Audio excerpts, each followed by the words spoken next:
Hello, green thumbs everywhere.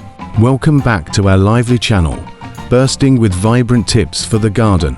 Today, we're delving into the world of sweet potatoes, a hearty and healthy root veggie that's a delight to grow and enjoy. Our first step is to find the perfect spot for your sweet potato patch. Look for a sunny area with well-draining soil. This ensures your plants are happy and healthy.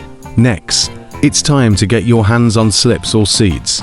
Slips are small pieces of a mature sweet potato plant, while seeds offer a unique chance to grow from scratch. Planting is our next step. Dig a hole deep enough for the sweet potato piece or seed and water well after planting. With that done, we're ready to move on to step 5. Hill up your plants.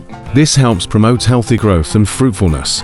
The final step is mulching and watering, which helps retain moisture in the soil and avoid any sun scald on your sweet potatoes. And there you have it, a simple guide to growing sweet potatoes in your own garden. Share your unique growing experiences in the comments below.